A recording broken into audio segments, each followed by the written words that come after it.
아무 일도 없는 줄 알았습니다.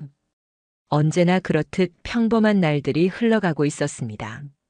아침이면 허겁지겁 출근을 하고 퇴근하면 집에 돌아와 아내가 차려준 밥상을 마주했습니다. 그 단조롭지만 따뜻한 일상이 당연하다고 믿었습니다.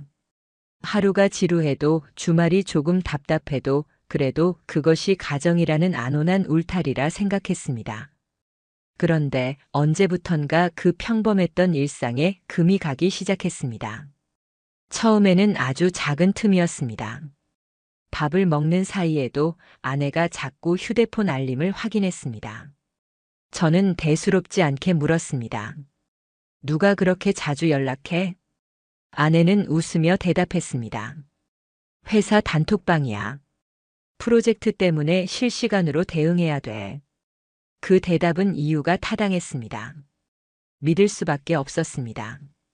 하지만 이상한 건 따로 있었습니다. 휴대폰을 들여다보는 아내의 표정이었습니다. 웃지도 않고 심각하지도 않은 애매하게 흔들리는 얼굴. 화면 속에는 뭔가 중요한 말이 오가는 것 같았지만 제가 눈길을 주면 곧장 휴대폰을 뒤집어 엎어놓았습니다. 아내는 원래 저 앞에서 휴대폰을 숨기던 사람이 아니었기에 그 모습은 도무지 낯설게 느껴졌습니다. 그 후로 이상한 일들은 계속 이어졌습니다. 퇴근 후 집에 오면 아내가 갑자기 외출을 한다는 말이 늘어갔습니다. 친정에 좀 다녀올게. 갑자기 연락 온 친구가 있어서. 동창회가 있다더라. 핑계는 다양했지만 하나같이 너무 급작스럽고 귀가 시간은 점점 늦어졌습니다. 하루는 새벽 1시가 되어 들어왔습니다. 친구 만나서 밥 먹다가 늦었다라는 말로 쉽게 둘러댔지만 그 시각까지 친구와 밥을 먹었다는 말은 아무리 들어도 납득되지 않았습니다. 저는 점점 예민해졌습니다. 누군가의 말처럼 의심이 싹 트는 순간 모든 행동이 달리 보였습니다. 하루는 아내가 급히 화장실에 간 사이 휴대폰이 울렸습니다. 무심코 화면을 확인한 순간 세상이 차갑게 얼어붙었습니다. 오늘도 보고 싶었어. 너밖에 없어. 저장되지 않은 번호였고 문장은 짧았지만 그 의미는 너무도 명확했습니다. 손끝이 얼어붙었고 맥박은 귀를 울렸습니다. 저는 그냥 그 자리에 얼어붙은 돌처럼 앉아 있었습니다. 그날 이후 일상은 더 이상 같지 않았습니다. 식탁 위의 음식은 맛이 사라졌고 웃는 아내의 얼굴은 가식처럼만 보였습니다. 아내가 젓가락을 떨어뜨리고 왜 그래? 걱정스레 묻는 목소리조차 저를 속이는 가면극 같았습니다. 저는 스스로를 다잡기 위해 아내에게 정면으로 물었습니다. 혹시 요즘 무슨 일 있어? 아내는 시선을 피하지도 않고 당황하지도 않고 아주 태연하게 대답했습니다. 무슨 소리야? 오히려 당신이 이상해. 요즘 의심이 많아졌어. 그 말은 제 가슴에 또 다른 칼을 꽂았습니다. 제가 잘못된 걸까? 내가 예민한 걸까? 하지만 의심은 거둘 수 없었습니다. 그러던 어느 날 아내가 외출을 한다며 나갔습니다. 약속한 시간이 지나도 연락은 없었고 3시간 넘게 전화도 받지 않았습니다. 목이 타는 듯 전화를 수십 번 걸었고 결국 돌아온 건 짧은 메시지였습니다. 미안, 폰 배터리 나갔어. 3시간 동안 충전도 없이 거리를 헤맸다는 말, 이제는 하나도 믿기지 않았습니다. 그날은 침대 위에 누워 천장을 바라보며 생각했습니다. 내가 지금 뭘 보고 있는 거지? 내가 함께 사는 사람은 누구지? 저는 직장 동료에게 털어놓았습니다. 혹시 내가 너무 민감한 건 아닌지 확인받고 싶었습니다. 동료는 잠시 듣더니 단호하게 말했습니다. 내가 그런 생각이 들 정도면 이미 뭔가 있는 거야. 그 말은 마지막 장벽을 무너뜨렸습니다. 그날부터 저는 감시자가 되었습니다. 퇴근하면 귀가 시간을 기록하고 외출할 때마다 행선지를 물었습니다. 하지만 돌아오는 건 모호한 대답뿐이었죠. 휴대폰은 더 이상 건드릴 수도 없었습니다. 아내는 패턴락을 설정했고 제가 슬쩍 농담처럼 말을 꺼내자 날카롭게 되받아쳤습니다. 내 사생활이야. 결혼했다고 다 간섭할 수 있는 게 아니야. 그 순간 숨이 막혔습니다. 부부 사이에서 사생활이라는 말은 무엇을 의미하는 걸까요? 닫힌 문처럼 느껴졌습니다. 그날 밤부터 저는 무너졌습니다. 잠이 오지 않았습니다. 아내가 샤워하는 틈을 타 옷주머니를 뒤지고 카드 내역을 훑어봤습니다. 그것이 사랑의 방식이 아니라는 걸 알면서도 눈앞의 의심을 견딜 수 없었습니다. 하루가 하루 같지 않고 점점 제 자신이 부서져가는 것 같았습니다. 그때였습니다. 완전히 예상치 못한 누군가에게서 연락이 왔습니다. 제 휴대폰 화면에 떴던 이름은 그 누구도 아니었습니다. 장모님. 심장이 철렁 내려앉았습니다. 장모님께서 제게 직접 연락을 주시는 일은 드물었습니다. 손에 힘이 빠진 채 전화를 받았습니다. 평소의 따뜻한 목소리는 아니었습니다. 차갑고 단호하게 울려 퍼졌습니다. 지금 시간 괜찮니? 잠깐 나 좀 보자. 그날 제 일상은 완전히 무너졌습니다. 퇴근 후 집으로 돌아왔을 때 저는 거실 소파에 멍하니 앉아 있었습니다. TV는 켜져 있었지만 거기서 흘러나오는 소리는 제 귀에 닿지 않았습니다. 눈은 스크린을 바라보고 있었지만 머릿속에는 단 하나의 생각만 빙빙 맴돌았습니다. 아내가 오늘도 친구를 만나러 나갔다는 말. 예전에는 제가 집에 들어오면 반가워하며 맞아주곤 했습니다. 그런데 요즘은 가족보다 바깥의 약속이 더 소중한 듯 했습니다. 어느 순간부터 저는 서운하다는 감정을 넘어 무덤덤한 허무만 느끼고 있었습니다. 진심으로 무엇을 잘못했지? 를 묻게 되었습니다. 제 불안이 마치 환상처럼 사라지기를 바랐지만 그럴 리 없다는 걸 누구보다 잘 알고 있었습니다. 그날 휴대폰 진동이 갑자기 울렸습니다. 화면에 떠오른 이름을 본 순간 제 숨이 멎었습니다. 장모님. 손끝이 저렸습니다. 장모님께서 제게 직접 전화를 주시는 일은 거의 없었습니다. 특히 이렇게 저녁 늦게 전화를 주신 건 처음이었습니다. 급히 통화를 받았습니다.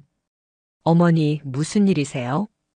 그런데 전화를 타고 흐른 목소리는 제가 알던 따뜻한 온기와는 달랐습니다. 낮고 가라앉았으며 어쩐지 결심이 담겨 있었습니다. 너 지금 시간 괜찮니? 잠깐 나 좀 보자. 그 한마디에 심장이 철렁 내려앉았습니다. 본능적으로 큰일이구나 느껴졌습니다. 저는 급히 겉옷을 걸치고 집을 나섰습니다. 근처 카페에 도착했을 때 저는 숨을 고르며 주변을 둘러봤습니다. 구석자리, 채광을 피해 앉은 한 여성이 보였습니다. 검은 외투를 걸치고 화장기 없는 얼굴에 손에는 두툼한 서류 봉투 같은 것을 들고 있었습니다. 누구도 눈치챌 수 없게 조용히 앉아 있었지만 제 눈에는 단박에 장모님임이 보였습니다.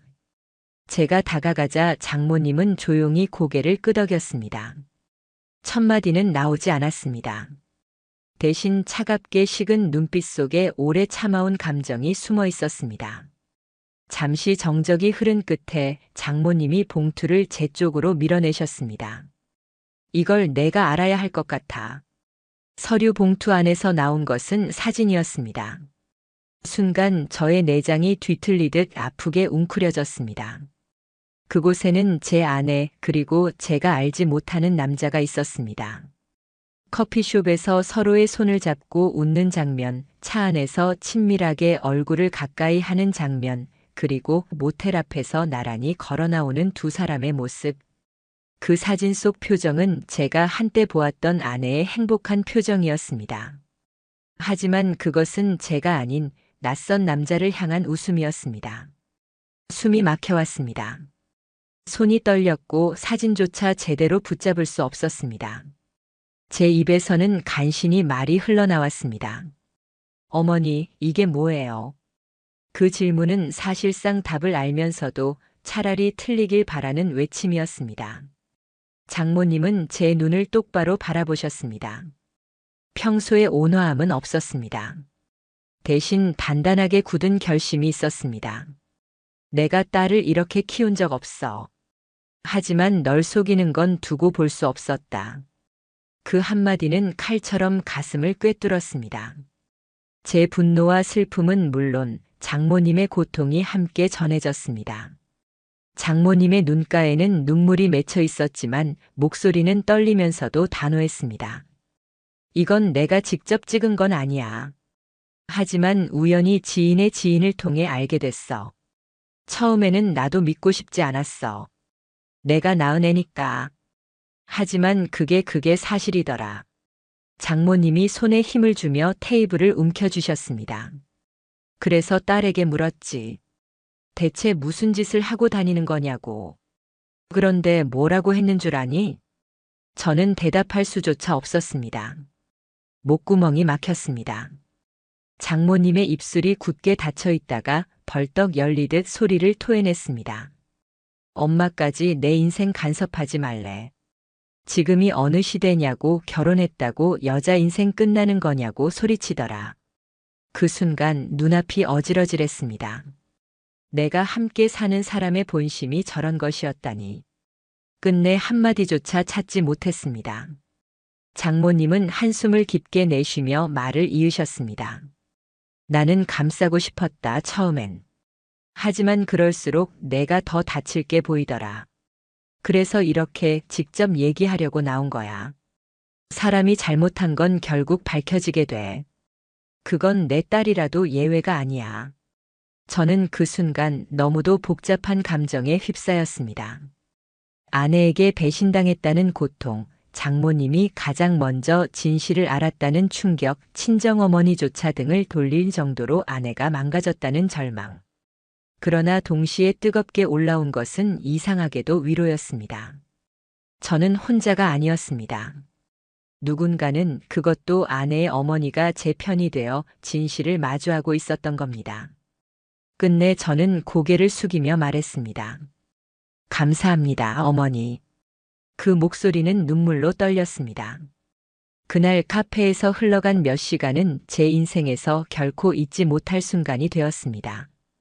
누구의 의심도 배신도 아닌 진실이 적나라하게 제 앞에 놓인 밤이었습니다. 그리고 그날 이후 장모님과 저는 진실을 밝히겠다는 단 하나의 목적을 공유하게 되었습니다. 그건 이제 되돌릴 수 없는 길의 시작이었습니다. 카페에서 장모님과 마주 앉았던 그날, 봉투 속 사진으로 아내의 배신을 확인한 이후 제 심장은 멍처럼 부풀어 올랐습니다. 그런데 사진만큼이나 제 영혼을 파고든 건 장모님이 흘린 한마디였습니다. 내가 딸을 이렇게 키운 적 없어. 그 말은 단순한 질책이 아닌 어머니로서의 절규였습니다. 저는 차마 대답을 하지 못한 채 가만히 장모님 얼굴을 쳐다볼 수밖에 없었습니다. 그 얼굴에는 배신당한 남편으로서의 제 감정보다 훨씬 더 깊은 절망이 배어 있었습니다. 어머니라는 이름으로도 감당하기 힘든 무게였을 겁니다. 잠시 침묵이 흐른 뒤 장모님은 미약한 목소리로 숨을 고르더니 말을 꺼내셨습니다. 사실 그 애가 이상해진 건 벌써 꽤 됐어. 너도 아마 모르고 지나쳤을지 모르겠지만 나는 오래전부터 눈치채고 있었거든. 저는 온몸이 굳었습니다. 아내가 변했다는 낌새를 장모님도 오래전부터 알고 있었다니? 머릿속이 다시 복잡해졌습니다. 제가 고개를 끄덕이는 순간 장모님은 차분히, 그러나 눈빛 깊숙이 알 수 없는 고통을 담은 채 자신의 기억을 하나하나 꺼내놓기 시작했습니다. 처음에는 단순히 피곤해서 그런 줄 알았답니다. 맞벌이에 육아의 부담, 쌓여가는 스트레스가 아내를 지치게 만들었다고 생각하셨다는 겁니다. 그런데 점점 그게 달라졌다고 합니다. 집에 와서도 대화가 줄었고 이유 모르는 짜증을 부리며 방으로 들어가 문을 걸어 잠그는 일이 많아졌다고 했습니다. 평소엔 사진을 찍어 가족 단체방에 보내던 애가 갑자기 행동을 완전히 바꿔버렸답니다. 제가 아내의 변화를 눈치채기 전 장모님은 이미 딸의 낯선 태도를 느끼고 있었습니다. 어느 날은 아내가 집에서 전화를 하는 걸 우연히 들으셨다고 했습니다. 처음엔 평범한 통화인 줄 알았는데 목소리 톤이 달랐답니다. 남편과 대화할 때와는 전혀 다른 애틋하고 사랑스러운 뉘앙스. 그 순간 장모님의 심장이 철렁 내려앉았다고 했습니다. 한두 번은 착각이라 생각했어. 하지만 한두 번이 아니더라. 계속 그 목소리가 흘러나왔어. 목소리만 들어도 알 수 있잖아. 남편한테 하는 말이 아니라는 거. 저는 숨이 막혔습니다. 사진으로 확인했을 때보다 더 현실감이 느껴졌습니다. 누군가를 향한 새어나오는 달콤한 목소리는 곧 아내가 집 안에서도 가면을 쓰고 있었다는 증거였습니다. 장모님은 어느 날 딸을 붙잡고 정면으로 물으셨다고 했습니다. 내가 요즘 왜 그러는 거냐? 무슨 문제 있냐? 잘못된 길로 가고 있는 것 아니냐? 그런데 돌아온 대답은 상상 못한 것이었다고 했습니다. 엄마가 뭔데 내 인생 간섭해? 결혼했다고 여자의 인생 끝나는 것도 아니고 좀 자유롭게 살면 안 돼? 그 말은 장모님의 가슴을 갈갈이 찢어놨습니다. 친정을 제일 먼저 찾던 애가 이제는 어머니까지 밀어내며 적대적으로 변한 겁니다. 저는 그 이야기를 듣는 순간 아내가 저에게 했던 말들이 떠올랐습니다. 왜 이렇게 의심을 많이 해? 내 사생활이야. 그 말들이 장모님에게도 똑같이 반복되고 있었던 겁니다. 역시 숨어있던 본 모습은 저 하나를 속인 게 아니었습니다. 장모님은 손을 떨며 말했습니다. 그때 난 알았어. 뭔가 도저히 감출 수 없는 걸 저질렀구나 싶었어. 처음엔 은폐하고 싶었지. 나도 엄마니까. 하지만 그게 옳은 게 아니더라. 그래서 결국 너에게 말한 거야. 내가 가만히 있다면 너는 끝까지 속을 테니까. 그건 내가 못 보겠더라. 저는 목소리가 나오질 않았습니다. 장모님의 존재가 그 순간에는 가장 큰 구원이었고 동시에 가장 비참한 증거였습니다. 친모가 딸을 감싸지 않고 오히려 사위 편에 서서 진실을 고발해야 하는 상황. 그것은 이미 가정이 돌이킬 수 없는 선을 넘었다는 의미였습니다.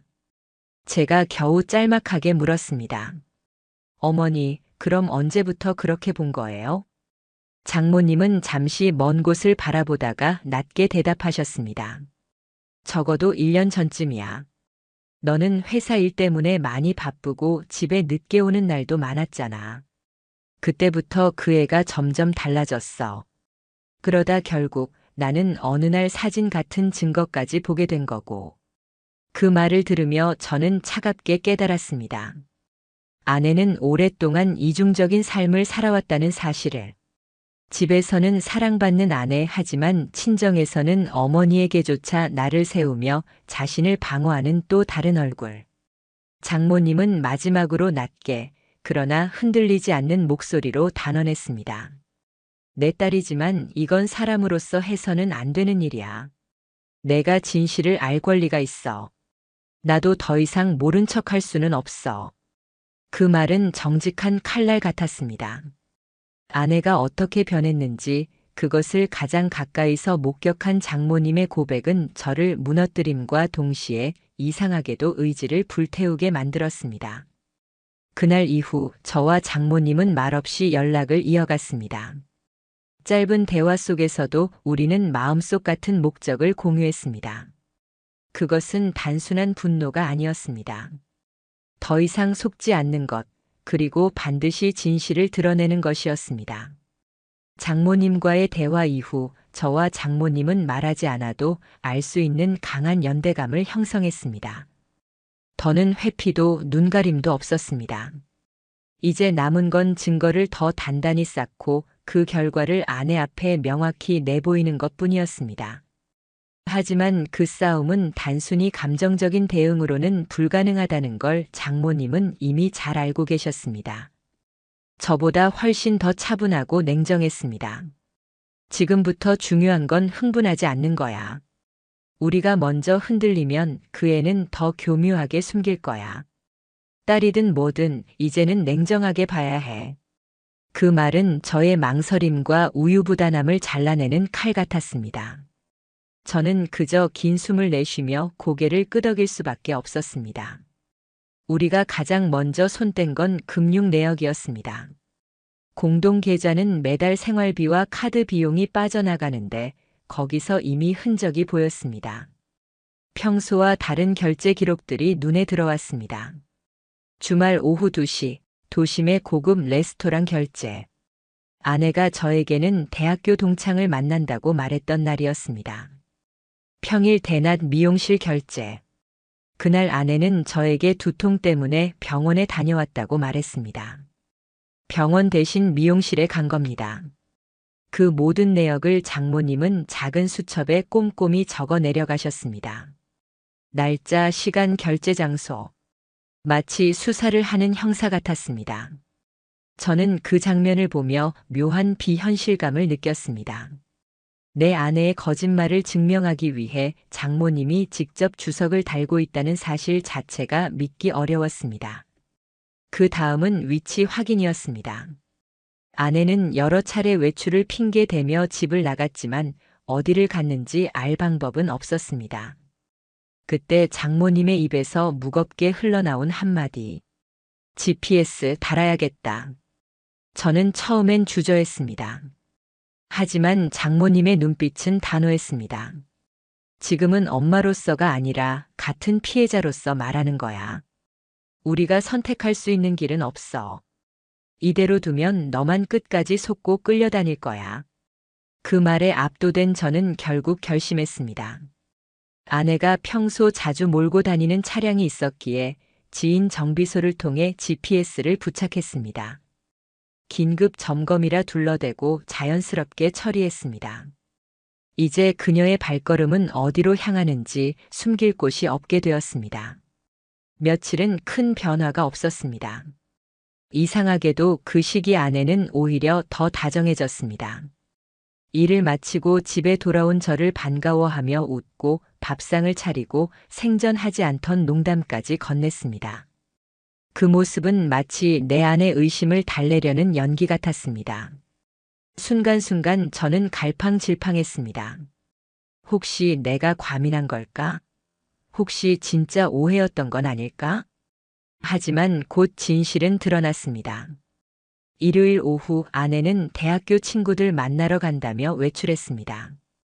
우리는 조심스럽게 스마트폰 GPS 앱을 확인했습니다. 처음엔 시내 카페 거리 근처에 찍혔습니다. 하지만 20분 뒤 표시된 위치는 낯선 방향으로 흘러갔습니다. 주거지도 아니고 관광지도 아니었죠. 지도상에 표시된 건 고급 모텔 밀집 지역. 순간 숨이 막혔습니다. 장모님의 손등이 파르르 떨렸고 제 심장도 귀를 찢을 듯 쿵쿵 울렸습니다. 그때 장모님은 차갑게 말했습니다. 지금 가야겠다. 눈으로 직접 봐야 해. 저는 잠시 망설였습니다. 하지만 장모님의 눈빛은 흔들림이 없었습니다. 이제는 내 딸이라도 그 진실을 확인해야 해. 우리는 곧장 목적지로 향했습니다. 차 안 공기는 얼음처럼 무겁고 고요했습니다. 저는 여러 번 핸들을 잡은 손에 힘을 쥐었다 풀기를 반복했고 장모님은 창밖만을 뚫어지게 바라보고 계셨습니다. 1시간 후 우리는 목적지 근처 좁은 골목에 차를 세웠습니다. 그리고 모텔 입구를 주시했습니다. 시간이 얼마나 흘렀을까 익숙한 실루엣이 보였습니다. 검은 롱코트를 입고 머리를 질끈 묶은 아내였습니다. 그녀는 마스크를 낀 채 한 남자와 자연스럽게 손을 잡고 걸어 나왔습니다. 그 순간 제 호흡은 멎을 듯 위태로웠습니다. 너무도 익숙한 표정. 제가 한때 사랑했던 그 미소가 지금은 낯선 남자를 향해 있었습니다. 장모님은 누군가에게 보여주듯 묵묵히 휴대폰을 들어 사진을 찍었습니다. 손끝이 떨렸지만 셔터 소리는 또박또박 이어졌습니다. 몇 장을 찍고 난 뒤 장모님은 핸드폰을 내렸습니다. 얼굴은 하얗게 질려 있었지만 눈빛만큼은 칼처럼 차가웠습니다. 됐다. 증거는 확보했어. 이제 어떻게 나올지 두고 보자. 그 말 위에 저는 아무 말도 할 수 없었습니다. 분노와 절망이 뒤엉켜 눈앞의 현실조차 똑바로 보이지 않았습니다. 그날 차를 돌리고 돌아오는 길, 우리는 아무 말도 하지 않았습니다. 무너지는 마음속에도 동시에 끝까지 가겠다는 결심이 번져왔습니다. 아내의 이중적인 삶, 숨겨온 거짓, 그리고 그 뒤에 붙은 남자까지. 더 이상 숨을 곳은 없었습니다. 그날 밤 저는 차 안에서 장모님과 함께 모텔 앞을 지켜봤습니다. 눈앞에서 손을 잡고 걸어 나오는 아내와 낯선 남자의 모습은 제 삶 전체를 일시에 무너뜨리고 있었습니다. 눈으로 보고도 믿기지 않았습니다. 아내의 표정은 따뜻했습니다. 하지만 그 온기는 제가 아닌 이름조차 모르는 남자를 향하고 있었습니다. 잠시 후 두 사람은 발걸음을 멈췄습니다. 주차장 불빛 아래서 아내가 남자의 얼굴을 두 손으로 감쌌습니다. 그리고는 지극히 자연스럽게 연인만이 할 수 있는 방식으로 서로의 눈을 바라보았습니다. 그 장면을 본 순간 제 호흡은 완전히 끊어질 듯 막혔습니다. 마치 심장이 차가운 호수에 잠겨버린 것처럼 식어갔습니다. 옆자리에서 장모님이 떨리는 손으로 사진을 찍고 계셨습니다. 그녀는 눈가에 눈물이 맺혀 있었지만 셔터를 누르는 손은 집요했습니다. 이건 반드시 남겨야 한다는 결의가 묻어났습니다. 됐어. 잠시 후 장모님이 힘겹게 내뱉었습니다. 더는 안 봐도 되겠다. 증거는 이 정도면 충분하니까. 목소리는 떨렸지만 그 안의 분노와 체념은 너무도 명확했습니다. 우리는 그 자리를 떠났습니다. 차 안은 무거운 침묵뿐이었습니다. 저는 울지도 못했습니다. 분노와 절망이 너무 커져 오히려 공허하게 가슴속을 비워버렸습니다. 장모님도 아무 말이 없었습니다. 긴장으로 얼어붙은 손만 무릎 위에서 파르르 떨릴 뿐이었습니다. 그 다음 날, 아내는 아무렇지 않게 집으로 들어왔습니다. 현관문을 열고 들어온 그녀는 도리어 상쾌한 얼굴로 저를 보더니 환하게 웃으며 말했습니다. 밥은 먹었어? 순간 제 이빨이 부서지도록 악물렸습니다. 불과 몇 시간 전 다른 남자와 다정하게 손을 잡고 걸어 나오던 얼굴이었습니다. 그런데 지금은 아무 일 없었다는 듯 평소와 똑같이 연기를 하고 있었습니다. 더 충격적인 건 장모님에게 건넨 목소리였습니다. 엄마 오랜만이야. 부드럽고 애교 섞인 말투. 전날 모텔 앞에서 보였던 표정과 동일한 얼굴로 태연하게 어머니 앞에서 아양을 떠는 순간이었습니다. 저는 두 손을 주먹 쥔 채 벌벌 떨었습니다. 하지만 장모님은 놀라울 만큼 태연했습니다. 그래, 잘 다녀왔니? 표정은 흔들림이 없었습니다. 그러나 그녀의 눈빛은 저를 향해 날카롭게 스쳤습니다. 조금만 기다리자는 신호였습니다. 그날 밤 우리는 긴급히 모였습니다. 식탁 위에는 종이와 펜 그리고 수첩이 놓였습니다. 이제 더는 의심이 아닌 증거를 확정적으로 쌓아야 할 때였습니다. 장모님은 제게 밀려오는 분노를 가라앉히며 말했습니다. 사진 몇 장으로만은 부족하다. 법적으로도 마지막 순간을 대비하려면 더 필요해. 철저하게 모아서 절대 부인하지 못하게 만들어야 해. 그때 저는 처음으로 깨달았습니다. 장모님은 감정적으로 분노하는 게 아니라 완전히 냉정한 전사가 되어 계셨습니다. 첫 번째로 우리는 아내의 동선 기록을 정리했습니다. GPS 움직임, 카드 내역, 핑계와 실제 시간을 일일이 비교하며 눈에 띄는 불일치를 찾아냈습니다. 놀랍도록 많았습니다. 동창회라던 날은 사실은 서울 외곽 레스토랑. 두통 때문에 병원에 갔다던 날은 사실은 고급 미용실. 친정에 간다던 날은 기록은 전혀 없는 모텔촌. 둘째, 우리는 주변 CCTV를 확인하기 위해 발벗고 나섰습니다. 제가 직접 상가 주인들에게 CCTV를 부탁했고 장모님은 차분히 날짜별로 체크했습니다. 그곳에는 아내와 남자가 나란히 걸어가는 모습이 또렷하게 담겨 있었습니다. 셋째, 결정적 증거는 디지털에서 나왔습니다. 장모님은 아내가 오래전 사용했던 클라우드 계정 비밀번호 조합을 떠올렸습니다. 기념일과 생일을 섞어 입력하자 접근이 가능해졌습니다. 그리고 그 안에서 지옥 같은 대화가 쏟아져 나왔습니다. 오늘도 보고 싶어. 당신 없인 죽을 것 같아. 남편 눈치 보느라 힘들어 죽겠어. 이번엔 더 멀리 가자.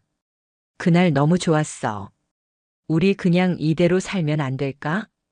메시지는 구토가 나올 정도로 애정에 찌들어 있었습니다. 더 끔찍한 건 그 시간대였습니다. 제가 회사에서 회의를 하던 오후 수십 번의 메시지가 오갔습니다. 거기서 끝이 아니었습니다. 대화 중에는 장모님까지 언급돼 있었습니다. 우리 엄마도 눈치챈 것 같아. 근데 내가 대들었더니 조용해졌어. 역시 엄마도 날 못 막아. 그 문장 앞에서 장모님은 손을 떨며 입술을 깨물었습니다. 눈가가 붉어졌지만 울지 않았습니다. 대신 이빨을 악물며 낮게 중얼거렸습니다. 내가 이런 애를 낳았단 말이지. 저는 숨이 턱까지 차올랐습니다. 제 분노는 이미 인간적인 경계선을 넘어 있었고 그 순간만큼은 정말로 제 몸이 부서지는 것 같았습니다. 그날 밤 우리 둘은 한참 동안 말이 없었습니다. 종이 위에는 날짜와 기록, 증거물이 차례대로 줄지어 있었고 그 위에 우리 두 사람의 무거운 그림자가 드리워져 있었습니다. 마지막에 장모님이 고개를 들었습니다. 눈빛은 이미 흔들림 없는 결단이었습니다. 이제는 끝까지 가야 한다. 내 딸이라고 해도 이건 감쌀 수 없다. 넌 혼자가 아니야. 그 순간 저는 처음으로 확실히 느꼈습니다. 끝까지 싸워도 된다는 확신을. 그리고 더는 물러설 길이 없다는 점을. 우리는 그렇게 아내와 상간남의 파국을 향해 치명적인 칼날을 갈고 있었습니다. 그날은 일요일이었습니다. 평범한 아침처럼 시작됐습니다. 아내는 그날도 태연하게 웃으며 현관에 서 있었습니다. 장 좀 보러 나갔다 올게. 저는 무표정하게 고개만 끄덕였습니다. 장모님은 간단히 미소를 지으며 대답했습니다. 그래, 다녀와라. 하지만 그 미소는 껍데기였습니다. 저는 그 의미를 알았습니다. 장모님의 눈빛 속에는 이미 차가운 결심이 담겨 있었습니다. 그것은 제가 수차례 확인한 흔들림 없는 마지막 준비의 눈이었습니다. 아내가 현관문을 닫고 나가자 장모님은 제 쪽으로 천천히 고개를 돌리셨습니다. 오늘 끝내자. 더는 미룰 필요 없어. 그 목소리는 낮았지만 제 심장을 관통했습니다. 저는 입술을 깨물며 고개를 끄덕였습니다. 오후 아내가 집으로 돌아왔을 때 거실 풍경은 평소와 달랐습니다. 커피 테이블 위에는 차가운 증거물들이 차곡차곡 놓여 있었습니다. 모텔 앞 사진, 남자와 손을 잡고 있는 장면의 영상 캡처, 클라우드에서 복원한 메시지 대화, 그리고 상간남과 찍힌 SNS 사진까지. 모든 흔적들이 피할 수 없는 진실처럼 그녀 앞에 펼쳐져 있었습니다. 아내는 들어오자마자 기분 좋게 신발을 벗고 거실로 걸어왔습니다. 그런데 눈앞의 광경을 보고 그녀의 얼굴이 굳었습니다. 한 발자국 멈춰 선 자리에서 눈을 크게 뜬 채 테이블 위를 바라봤습니다. 이게 뭐야? 목소리는 떨렸습니다. 하지만 그 떨림은 놀람보다는 덜미 잡힌 자의 두려움이었습니다. 저는 심장이 폭발할 듯 울렸습니다. 참아왔던 분노가 솟구쳐 목소리가 무너져 나왔습니다. 대체 언제부터였어? 내가 이렇게 참고 그렇게 믿었는데, 내 웃음 하나 믿으려고 내가 얼마나 버텼는데, 그게 다 내가 눈치가 없어서 가능했던 거야? 제 목소리는 터져나오는 절규 같았습니다. 아내는 입술을 떨며 손으로 테이블을 짚었습니다. 눈빛이 흔들렸지만 금세 입술을 달싹이며 변명을 내뱉었습니다. 아니야, 그게 그냥 잠깐 감정에 휩쓸린 거야. 별거 아니었어. 그냥 잠시 외로운 마음 때문에. 그 순간 장모님이 자리에서 천천히 일어섰습니다. 그리고 단호하게 말했습니다. 별거 아니었다고. 목소리는 날 선 칼날 같았습니다. 아내가 움찔하며 고개를 들었습니다. 하지만 이미 늦었습니다. 장모님의 손이 식탁 위에 쾅 하고 부딪혔습니다. 테이블 위에 종이가 흩날렸습니다. 어떻게 이럴 수가 있니? 내가 널 이렇게 키웠어? 사람이 어떻게 이럴 수 있어? 세상에서 가장 중요한 게 신뢰라고 수없이 말했잖아. 그런데 넌 그걸 이렇게 짓밟은 거야. 너는 지금 자기가 뭘 한 건지 알기는 하니? 거실 공기가 얼어붙었습니다. 아내는 눈물을 글썽이며 입술을 깨물었습니다. 엄마 나도 힘들었어. 남편은 맨날 일만 하고 나를 제대로 바라보지도 않고 나도 외로웠어. 나도 사람인데 잠깐 흔들릴 수 있잖아. 그 순간 저는 피가 거꾸로 솟는 듯 했습니다. 저의 분노를 가로막고 있던 마지막 장벽이 무너졌습니다. 외로워서? 그게 내 변명이야? 내가 뼈 빠지게 일해서 너랑 우리 생활 지키려고 한 게 다 내 외로움이라는 단어 하나로 무너지는 거야? 그래서 그 남자와 손을 잡고 입 맞추고 모텔까지 드나든 게 다 외로워서라는 말로 씻겨지는 거냐고. 아내는 시선을 피했습니다. 손끝으로 옷자락을 움켜잡은 채 아무 말도 하지 않았습니다. 변명은 더 이상 이어지지 않았습니다. 침묵은 곧 인정이었습니다. 장모님은 차갑게 고개를 저었습니다. 너한테 수없이 물었지. 요즘 왜 늦게 들어오냐고. 왜 거짓말하냐고. 근데 넌 내 말에 고개를 들기는커녕 오히려 날 몰아세웠어. 엄마가 뭔데 내 인생에 간섭하냐고 소리쳤지. 그때 난 알았다. 너는 이미 선을 넘어 있었다는 걸. 장모님의 눈가가 붉게 물들었습니다. 그러나 목소리는 단호했습니다. 그 안에는 슬픔과 분노 그리고 자책이 뒤섞여 있었습니다. 아내는 무릎 위에 손을 올린 채 고개를 푹 숙였습니다. 그리고 잔뜩 웅크린 자세로 울먹였습니다. 잘못했어. 진짜 잘못했어. 엄마, 당신 제발 나 한 번만 용서해줘. 다시는 안 그럴게. 나 그냥 순간의 실수였어. 하지만 그 사과는 어느 누구에게도 닿지 않았습니다. 이미 모든 증거는 눈앞에 있었고 이미 모든 신뢰는 무너졌습니다. 장모님은 고개를 돌리며 차갑게 말했습니다. 늦었어. 이미 늦었어. 내가 한 짓은 실수로 치부될 수 있는 게 아니야. 그건 선택이었고 반복이었어. 그래서 이제부터는 내가 내 선택에 대한 대가를 받는 거다.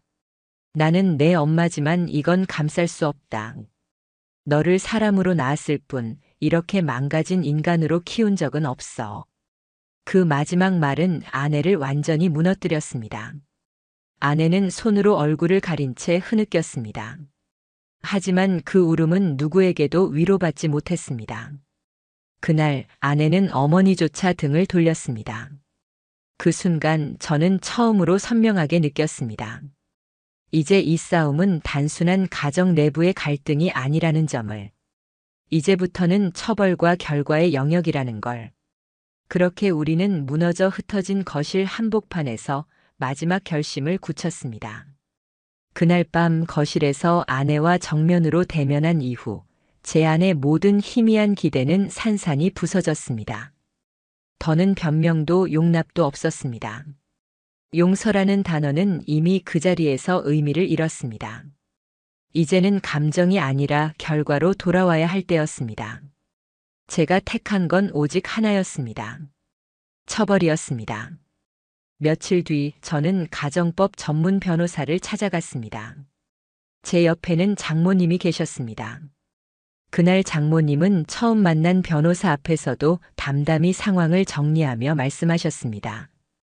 제가 직접 본 것도 있고 딸과 상간남이 함께 찍힌 사진도 이만큼 있습니다. 카톡 메시지, 위치 기록, 카드 내역까지 다 모았습니다. 변명할 구석은 없을 겁니다. 책상 위에 놓인 증거들은 압도적이었습니다. 변호사는 고개를 끄덕이며 말했습니다. 이 정도면 충분합니다. 아니, 사실상 완벽합니다. 위자료 청구, 손해배상, 이혼 소송 모자랄 게 없습니다. 상간남 신원까지 확보됐으니 법적으로 움직이면 결과는 확정적입니다. 저는 그 말을 들으며 가슴 깊은 곳에서 묘한 해방감을 느꼈습니다. 아직 아프고 쓰렸지만 최소한 이 고통이 끝나가고 있다는 확신이 스며들었습니다. 우리는 곧장 소송을 준비했습니다. 저는 아내와 상간남을 상대로 각각 3천만 원씩 위자료 청구를 걸었습니다. 이혼 소송도 동시에 진행했습니다. 그리고 모든 문서에는 분명히 기록됐습니다. 혼인 파탄의 전적 책임은 피고에게 있다. 이 문장은 차갑지만 제겐 뜨겁게 벼려진 칼 같았습니다. 상간남은 곧 정체가 드러났습니다. 그는 중견기업의 팀장이었습니다. 어느 정도 위치와 체면이 있는 자리였습니다. 그러나 우리가 확보한 증거가 회사 인사팀에 전해지자 사건은 순식간에 번졌습니다. 품위 유지 위반으로 정직 처분이 내려졌고 결국 곧바로 사직서를 제출했습니다. 그의 가정도 마찬가지였습니다. 아내가 모든 사실을 알게 된 순간 이혼 소송은 곧장 시작됐습니다. 양육권은 상간남의 전처에게 넘어갔습니다. 그는 직장도 가정도 모두 잃었습니다. 남은 건 빚더미와 명예실추뿐이었습니다. 한때 제 아내와 함께 웃고 떠들던 그 얼굴은 이제 철저히 몰락으로 가는 길에 서 있었습니다. 그리고 아내. 이혼 절차는 냉정하게 진행됐습니다. 재산 분할은 최소화됐고 오히려 제가 숨죽여 모아온 자산은 철저히 지켜냈습니다. 판결문에는 그녀의 책임이 명확히 기록되어 있었습니다. 배우자를 배반하고 혼인을 유지할 수 없게 만든 중대한 책임. 이혼이 성립된 순간 아내는 더는 갈 곳이 없었습니다. 그녀는 친정집으로 발을 들이려 했지만 장모님은 단호히 막아섰습니다. 내 집에 다시는 들어오지 마라. 난 널 낳았지만 널 이렇게 키운 적은 없다. 그 말은 아내를 완전히 무너뜨렸습니다. 친정에서도 받아주지 않았습니다. 결국 그녀는 고시원 같은 좁은 임시 거처를 전전하며 지냈습니다. 남편에게, 어머니에게, 심지어 연인이라 믿었던 남자에게도 외면당한 채 홀로 떨어져 나간 겁니다. 법적으로 정해진 6천만 원의 위자료는 무자비하게 그녀의 어깨를 짓눌렀습니다. 상간남과 나눠야 했지만 그조차 원활하지 않았습니다. 결국 그녀는 빚을 내고 친구들과 지인에게 돈을 빌려 충당해야 했습니다. 하지만 친구들마저 등을 돌렸습니다. 뻔한 소문은 순식간에 퍼져나갔고 그녀는 점점 고립돼 갔습니다. 그러던 어느 날 제 휴대폰에 한 통의 문자가 도착했습니다. 다 무너졌어. 엄마도 날 버렸고 그 사람도 날 몰라. 미안해. 정말 미안해. 짧은 메시지였습니다. 그러나 제 안에서는 아무런 파동도 일어나지 않았습니다. 너무 늦었습니다. 이미 모든 게 끝난 뒤였습니다. 가끔 모든 일이 지나간 뒤에도 저는 생각했습니다. 어디서부터 잘못된 걸까? 내가 너무 믿었던 걸까? 아니면 너무 오래 참으며 그녀에게 여지를 준 걸까? 하지만 결국 결론은 같았습니다. 진실은 반드시 드러난다. 아무리 감추어도 아무리 웃으며 거짓말을 해도 결국 모든 것은 드러나게 돼 있습니다. 그리고 그 순간 배신의 대가는 모든 걸 앗아가게 됩니다. 언제나 평범했던 일상은 한순간에 무너졌습니다. 그러나 동시에 깨달았습니다. 배신 앞에서 침묵하는 건 사랑이 아니라 파멸의 동반자라는 것을. 이제 그녀는 모든 걸 잃었습니다. 가정도 신뢰도 체면도. 제가 끝내 쥐고 있는 것은 단 하나였습니다. 나 자신을 끝까지 지켰다는 사실. 카메라 앵글이 흐릿하게 꺼지듯 제 목소리는 뼈에 새기는 듯 차가운 결론으로 마무리됐습니다. 배신은 반드시 대가를 치른다. 거짓으로 쌓아올린 행복은 결국 무너져 내릴 뿐이다.